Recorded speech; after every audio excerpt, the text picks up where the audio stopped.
जय हिंद। पहले दोस्तों स्वागत है अपने केएस क्लासेज पर। आइए देखते हैं हिंदी के वर्णमाला टॉपिक। वर्णमाला। वर्णमाला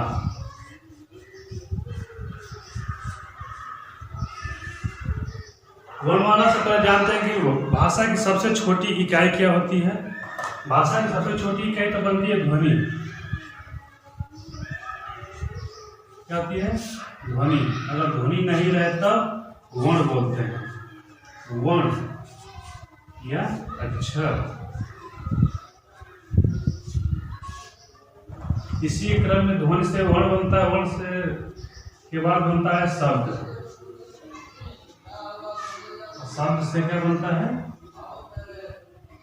वाक्य बनता है। वाक्य क्या बनता है? वाक्य बनता है। तो ध्वनि वह है किसी भी चीज को पीटने से जो हमको सुनाई देता है, जो कंपन उत्पन्न होती है, वही क्या होती है? ध्वनि कहलाती है। और ध्वनि को किसी लिपि में लिख दे वह क्या हो जाती है? वर्ण हो जाती है। क्या होती है? अक्षर हो जाता है, वर्ण हो जाता है। और वर्ण को एक सार्थक समूह में पिरो दे तो वो क्या बनता है? शब्द बनता है। और शब्दों के सार्थक मेल से क्या बनता है? वाक्य बनता है। ठीक जैसे हम लोग पढ़ रहे हैं हिंदी भाषा। जो हिंदी भाषा होता है, जो हिंदी भाषा होता है वह किस लिपि से होती है? तो हम ये बताएंगे क्या होती है? देवनागरी लिपि। देवनागरी लिपि।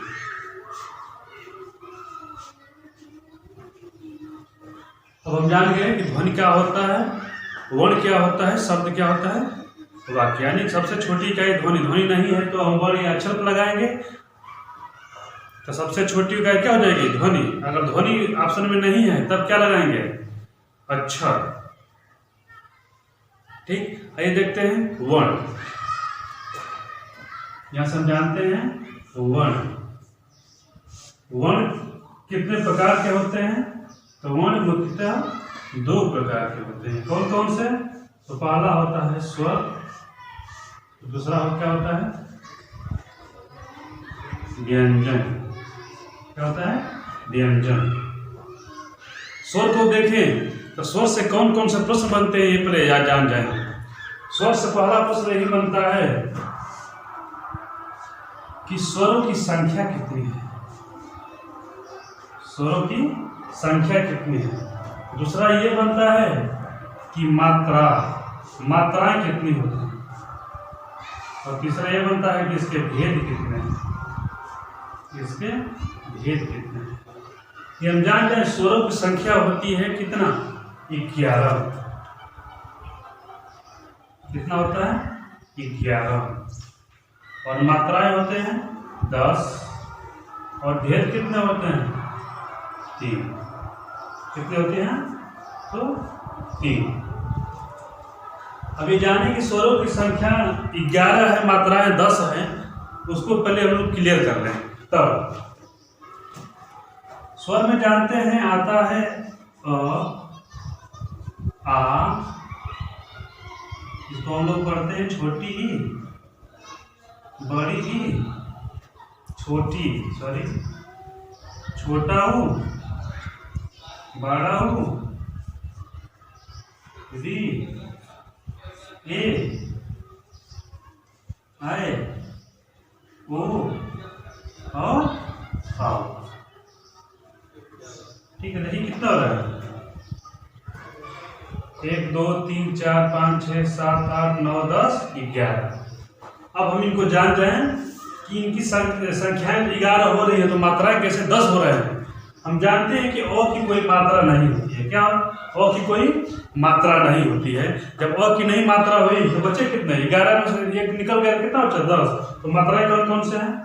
आ की मात्रा छोटी,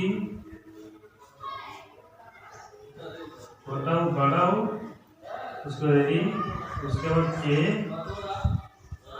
आए, ओ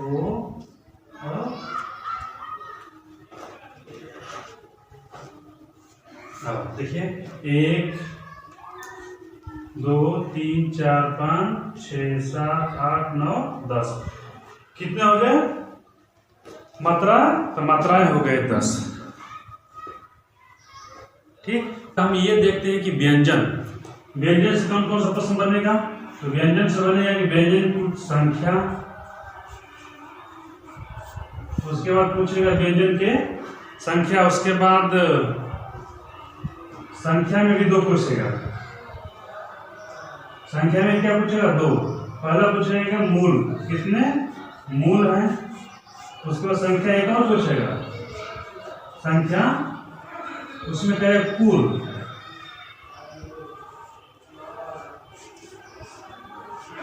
मूल संख्या कितनी है व्यंजन की और कुल संख्या कितने है। उसके बाद पूछता है भेद।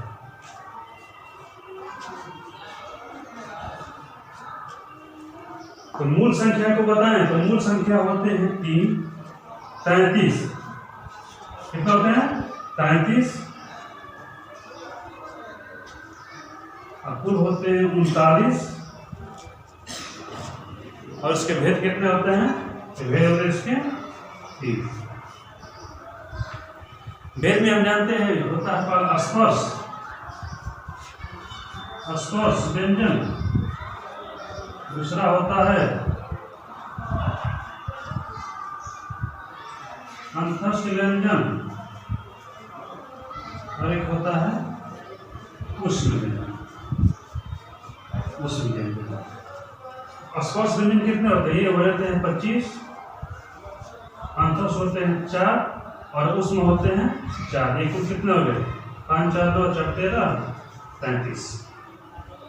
उसी प्रकार ये हो जाते हैं, ये तो 25 हो जाएंगे स्पर्श, 4 अंतस्थ, 4 उष्ण और 4 हो जाते हैं ये संयुक्त, और जो 2 होते हैं उसको बोलते हैं द्विगुण। ये होते हैं संयुक्त व्यंजन, ये द्विगुण व्यंजन। इसको जोड़ें कितना हो जाएगा? 5 4 9 4 13 13 4 17 17 2 19 9 80 1 और 2 1 3। कितनी संख्या हो गई? नीचे नहीं दिखाई दे रहा है क्या? देख ले रहे हैं वैसे ही 25 स्पर्श हो गए, 4 अंतस्थ हो गए, 4 उष्ण हो गए और 4 संयुक्त हो गए और 2 द्विगुण हो गए। कुल मिलाकर हो जा रहे 39।